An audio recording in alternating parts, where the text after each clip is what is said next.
All right, now I'm going to do a couple more problems dealing with the chain rule. First, I'm going to give a little example. Let's say y equals sine of 2x. Well, the derivative of this, derivative of sine is cosine, so it would be cosine of the whole amount. But then we have a chain. We need to also take the derivative of this. The derivative of that is 2. So ultimately, my derivative is 2 cosine of 2x. We're going to utilize that in dealing with these two problems. So I'm going to rewrite number 236.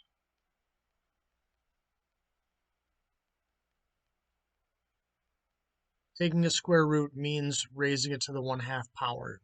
So we're going to use our power rule. As I mentioned, you can use the same thing with a rational value, rational number. 1/2 is a rational number. So the outer 1/2 comes down. We leave the entire inner.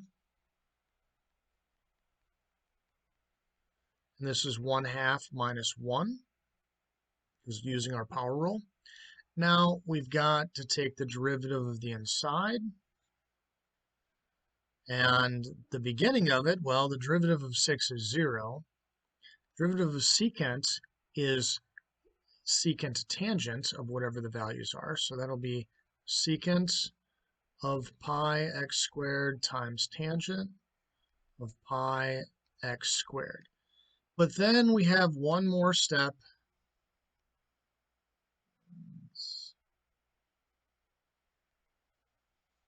And we need to then take the derivative of this part of it. And that, and again, it's the same for both. I'm essentially this. Let's do that. The derivative of pi times x squared is 2 pi x. And that's yet another chain. So we had a few things that we had to chain out. I'm just going to quickly rewrite this.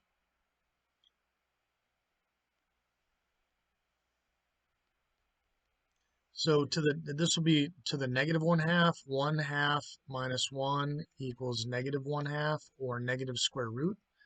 So there's a 2 in the denominator. There's a square root of all that in the denominator.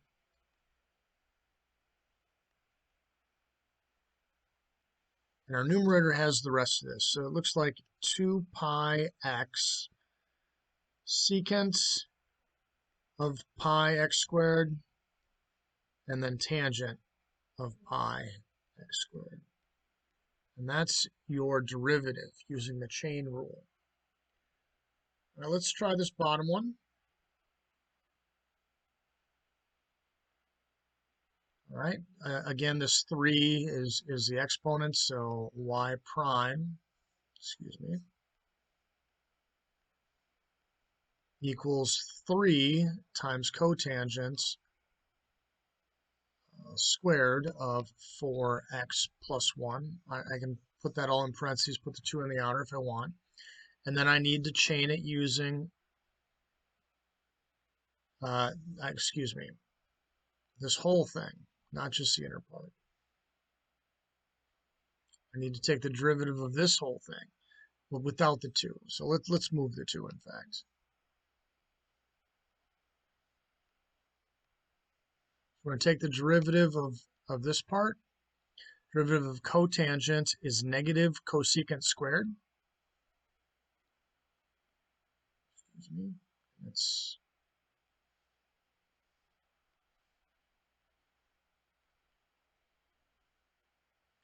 of the whole 4x plus 1. And then we have a final chain of this part, which is 4x. And if you had more stuff in, it keeps chaining and chaining and chaining. So ultimately this equals, we've got a negative, we've got a 3 and a 4, so that's 12. We've got a 4 with an x, it's just x. And then the other two are simply tangent, and then cosecant squared. Cotangent squared and cosecant squared.